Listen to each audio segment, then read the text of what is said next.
ನೊಂದ ದೈಹಿಕ ಶಿಕ್ಷಣ ಶಿಕ್ಷಕರು ಸುಮಾರು 20 ವರ್ಷಗಳಿಂದ ಪ್ರಾಥಮಿಕ ಶಾಲೆಗಳಲ್ಲಿ 12 ವರ್ಷಗಳಿಂದ ಪ್ರೌಢಶಾಲೆಗಳಲ್ಲಿ ದೈಹಿಕ ಶಿಕ್ಷಕರ ನೇಮಕಾತಿ ಆಗಿಲ್ಲ ಸರ್. ವೃತ್ತಿಪರ ಕೋರ್ಸುಗಳನ್ನು ಮುಗಿಸಿಕೊಂಡು ನಿರುದ್ಯೋಗ ಸಮಸ್ಯೆ ತಾಂಡವಾಡ್ತಿದೆ ಸರ್ ಕರ್ನಾಟಕ ರಾಜ್ಯದಲ್ಲಿ.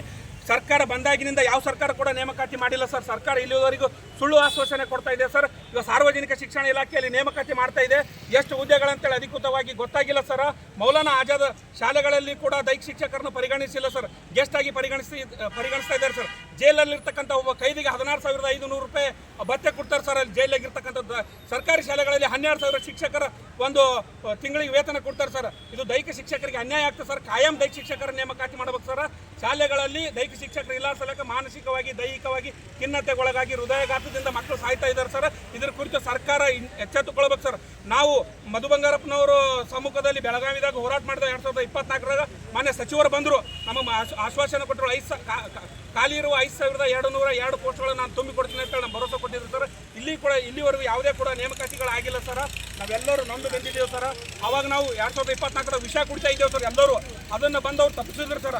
ಮುಂದಿನ ದಿನಗಳಲ್ಲಿ ಏನಾದ್ರಪ್ಪ ಅಂತಂದ್ರೆ ನಮಗೇನಾದರೂ ಜೀವಕ್ಕೆ ಏನಾದರೂ ತೊಂದರೆ ನೇರವಾಗಿ ಸರ್ಕಾರ ಹೊಣೆ ಆಗ್ತದೆ ಸರ್. ಯಾಕಪ್ಪ ಅಂತಂದರೆ ಭರವಸೆ ಕೊಟ್ಟಿದ್ದೀರಿ. ನಾವು ಇಲ್ಲಿವರೆಗೆ ಯಾವುದೇ ರೀತಿ ಅಹಿತಕರ ಘಟನೆಗಳು ನಾವು ಮಾಡ್ಕೊಂಡಿಲ್ಲ, ನಾವು ಸಮಾಜದಲ್ಲಿ ಕೂಡ ಮಾಡಿಲ್ಲ ಸರ್. ಅದಕ್ಕೇನಾದರೂ ಮುಂದೆ ಆದರೆ ಸರ್ಕಾರ ಕಾರಣ ಸರ್. ಅಧಿಕಾರಿಗಳು ಏನು ಒಳಗೆ ಕುಮ್ಮಕ್ಕು ನಡೆಸ್ತಾ ಇದ್ದಾರೆ ಸರ್. ಬೇರೆ ವಿಷಯ ತಾವು ಏನು ಕಲ್ತಿರ್ತಾರಲ್ರಿ ಆ ವಿಷಯಕ್ಕೆ ಹೆಚ್ಚಿಗೆ ಒತ್ತು ಕೊಟ್ಟು ಅಲ್ಲಿ ಶಿಕ್ಷಕರ ನೇಮಕಾತಿ ಮಾಡ್ಕೊಳ್ಳುತ್ತಾರೆ ಸರ್. ಶಾಲೆಗಳಲ್ಲಿ ದೈಹಿಕ ಶಿಕ್ಷಕರೇ ಇಲ್ಲ ಸರ್ ಒಟ್ಟೇರಿ. ಅದಕ್ಕೋಸ್ಕರವಾಗಿ ಖಾಲಿ ಇರುವ 5,200 ಹುದ್ದೆಗಳು ಸರ್ಕಾರಿ ಶಾಲೆಗಳಲ್ಲಿ ತುಂಬಬೇಕು ಸರ್. ಪ್ರತಿ ಶಾಲೆಗಳಿಗೂ ಕೂಡ ಒಬ್ಬ ದೈಹಿಕ ಶಿಕ್ಷಕರು ಬೇಕು ಸರ್. ಅದಕ್ಕೋಸ್ಕರ ಪ್ರೈವೇಟೈಸೇಷನ್ನಲ್ಲಪ್ಪ ಅಂತಂದ್ರೆ ತಮ್ಮ ಶಾಸಕರದು MLAಗಳು MP ಗಳು ದೊಡ್ಡ ದೊಡ್ಡ ಶಾಲೆಗಳಲ್ಲಿ ದೈಹಿಕ ಶಿಕ್ಷಕರು, ಚಿತ್ರಕಲಾ ಶಿಕ್ಷಕರು, ಸಂಗೀತ ಶಿಕ್ಷಕರು ಎಲ್ಲ ಇದೆ ಸರ್. ಸರ್ಕಾರಿ ಶಾಲೆಗಳಲ್ಲಿ ಯಾವುದೇ ಸೌಲಭ್ಯ ಇಲ್ಲ ಸರ್. ಅದಕ್ಕಾಗಿ ಮಕ್ಕಳಪ್ಪ ಅಂತಂದ್ರೆ ಖಿನ್ನತೆಗೊಳಗಾಗ್ತಾ ಇದೆ ಸರ್. ಕರ್ನಾಟಕ ರಾಜ್ಯಾದ್ಯಂತ ಸರ್ ಯಾವುದೇ ಸರ್ಕಾರಿ ಶಾಲೆಗಳಲ್ಲಿ ಹುಡುಕಾಡಿದ್ರೆ ಒಂದು ಶಿಕ್ಷಕ ಸಿಗ್ತಾ ಇಲ್ಲ ಸರ್. ಅದಕ್ಕೋಸ್ಕರ ದೈಹಿಕ ಶಿಕ್ಷಕರ ನೇಮಕಾತಿ ಮಾಡಲೇಬೇಕು ಸರ್. ಸುಮಾರು ಹೋರಾಟಗಳನ್ನು ಮಾಡಿದ್ದೇವೆ ಸರ್, ಆಶ್ವಾಸನೆ ಕೊಟ್ಟಿದ್ದೇವೆ. ಇಲ್ಲಪ್ಪ ಅಂತಂದ್ರೆ ನಾನು ಸರ್ಕಾರಕ್ಕೆ ಎಚ್ಚರಿಕೆ ಕೊಡ್ತೀನಿ. ಈ ಮೌಲಾನಾ ಆಜಾದ್ ಮಾದರಿ ಶಾಲೆಗಳಲ್ಲಿ ಕೈ ಬಿಟ್ಟಿದ್ದಾರೆ, ಇಮಿಡಿಯೇಟ್ಲಿ ಸೇರಿಸ್ಬೇಕು ಸರ್. ವಾರ್ಡನ್ ಹುದ್ದೆಗೂ ಕೂಡ ದೈಹಿಕ ಶಿಕ್ಷಕರನ್ನು ಪರಿಗಣಿಸಬೇಕು ಸರ್. ಸುಮಾರು ಮನವಿ ಪತ್ರಗಳನ್ನು ಕೊಟ್ಟಿದ್ದೇವೆ, ಮಾಡಿ ಕೊಡ್ತೀವಿ ಅಂತೇಳಿ ಹೇಳಿದ್ದಾರೆ ಜಮೀರ್ ಅಹಮದ್ ಸರ್ ಅವರು. ಇಲ್ಲಿವರೆಗೂ ಕೂಡ ಯಾವುದೇ ರೀತಿಯಾಗಿರ್ತಕ್ಕಂಥದ್ದು ಏನು ಮಾಡಿಲ್ಲ ಸರ್. ಅದಕ್ಕೋಸ್ಕರ ಅನ್ಯಾಯ ಆಗಿದೆ. ಇವತ್ತಿನ ದಿನ DC ಮುಖಾಂತರ ನಾವು ಮನವರಿಕೆ ಮಾಡ್ಕೊತಾ ಇದ್ದೀವಿ. DC ಮೇಡಮ್ ಅವರು ನಾವು CM ಅವರಿಗೆ ಭೇಟಿ ಮಾಡಿಸ್ಬೇಕಂತೇಳಿ ನಾವು ಮನವರಿಕೆ ಮಾಡಿಕೊಂಡು ನಾವು ಮುಂದಿನ ದಿನಗಳಲ್ಲಿ CM ಅವರಿಗೆ ಮನವರಿಕೆ ಮಾಡ್ಕೊತೀವಿ ಸರ್.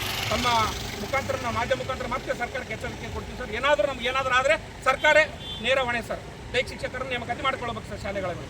ನಾನು ಸುನೀಲ್ ಗೋಲಾ ಅಂತೇಳಿ ನಿರುದ್ಯೋಗಿ ದೈಹಿಕ ಶಿಕ್ಷಣ ಶಿಕ್ಷಕರ ಸಂಘದ ರಾಜ್ಯಾಧ್ಯಕ್ಷ ಸರ್.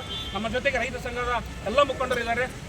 ಮನೆ ಕೂಡ ಅಪ್ಪ ಅಂತಂದ್ರೆ ಗೌರವ ಅಧ್ಯಕ್ಷರಾಗಿರ್ತಕ್ಕಂಥ ಶಶಿಕಾಂತ್ ಗುರುಜಿ ಸರ್ ಹಾಗೂ ವಿದ್ಯಾರ್ಥಿ ಸಂಘದ ಅಧ್ಯಕ್ಷರಾಗಿರ್ತಕ್ಕಂಥ ನಮ್ಮ ಅಣ್ಣವ್ರ ಜೊತೆ ನಮ್ಮ ಜೊತೆ ಇದ್ದಾರೆ.